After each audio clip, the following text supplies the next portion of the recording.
നിലവിൽ ബിഗ് ബോസിലെ പ്ലേയേഴ്സിൽ ഏറ്റവും ബ്രില്യന്റ് ആയിട്ടുള്ള ഒരു മൈൻഡ് ഗെയിമർ എന്ന് തന്നെ പറയാം ജിൻഡോയെ. ഗബ്രി പുറത്താവുന്നതിന് കുറച്ചുനാൾ മുമ്പ് തന്നെ ജിൻഡോ ഗബ്രിയുടെ ഗെയിം അവസാനിച്ചതായി പറയുകയുണ്ടായി. ജിൻഡോ പറഞ്ഞത് ഇങ്ങനെയാണ്: ഗബ്രി ഇപ്പോ റെഡ് ലൈനിലാണ്, ഗബ്രിയുടെ ഗെയിം കഴിഞ്ഞു. ഇതാണ് ജിൻഡോ പറഞ്ഞത്. അതുപോലെ തന്നെ സംഭവിച്ചിരിക്കുകയാണ്. ഗബ്രിയുടെ ഗെയിം കഴിഞ്ഞു. ഗബ്രി ബിഗ് ബോസ് ഹൌസിന് പുറത്തേക്ക് പോയിരിക്കുകയാണ്.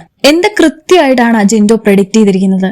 ഇനി ഗബ്രിക്ക് കളിക്കാൻ ഒരു കണ്ടന്റോ ഗെയിമോ ഇല്ലെന്നുള്ള കാര്യമാണ് ജിൻഡോ അവിടെ പറഞ്ഞത്. ഏതായാലും ജിൻഡോ ഒരു ബ്രില്യൻ ഗെയിമർ തന്നെയാണെന്ന് ജിൻഡോ തെളിയിച്ചു കഴിഞ്ഞു. കഴിഞ്ഞ ആഴ്ചത്തെ ഗബ്രിയുടെ ഓരോ ടാസ്കിലുമുള്ള ഗെയിമുകൾ ഗബ്രി പവർ ടീമിൽ കയറാതിരിക്കാൻ വേണ്ടി മാത്രം വളരെ ബ്രില്യൻ രീതിയിലാണ് ജിൻഡോ കളിച്ചത്. ഗബ്രിക്ക് അനുകൂലമായി നിൽക്കുന്ന ജാസ്മിൻ തന്റെ ടീമിലുള്ളത് കൊണ്ട് തന്നെ ഗബ്രിയുടെ ടീമിനെ ജയിപ്പിക്കാതിരിക്കാനാണ് തന്റെ ടീം ജയിക്കുന്നതിനേക്കാൾ കൂടുതൽ ജിൻഡോ കളിച്ചത്. മുടിയന്റെ ടീം ജയിക്കാൻ കൂടുതൽ കാരണമായതും ജിൻഡോ തന്നെയാണ്.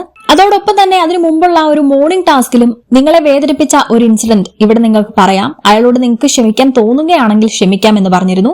ആ ടാസ്കിലും ഗബ്രിയുടെ മുഖം തുറന്നു കാട്ടിയാണ് ജിൻഡോ പറഞ്ഞത്. ജിമ്മ് തുടങ്ങണം എന്ന് പറഞ്ഞു വന്ന ഗബ്രിയെ ഞാൻ ഓർക്കുന്നുണ്ട്. ബാത്റൂമിൽ ഇരുന്ന സമയത്ത് ഗബ്രി ഇങ്ങനെ പറയുകയുണ്ടായി.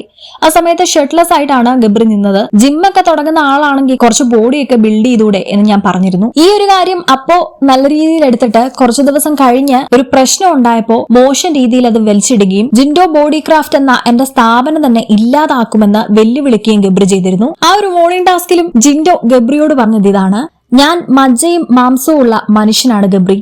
എനിക്കും ഫീലിംഗ്സ് ഉണ്ട്, എനിക്കും ഫീൽ ചെയ്യും. എന്നെ ഉപദ്രവിക്കരുത്. ഇങ്ങനെയാണ് ജിൻഡോ പറഞ്ഞത്. നീ എന്നോട് ചെയ്തതിനെല്ലാം ഞാൻ നിന്നോട് ക്ഷമിച്ചു കഴിഞ്ഞിരിക്കുന്നു എന്നും ജിൻഡോ പറഞ്ഞിരുന്നു.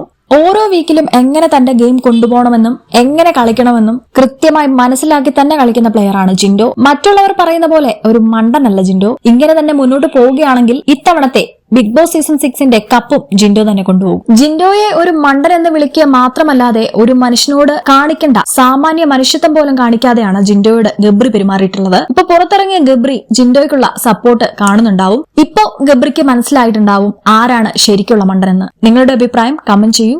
കൂടുതൽ അപ്ഡേറ്റ്സിനായി സബ്സ്ക്രൈബ് ചെയ്യൂ.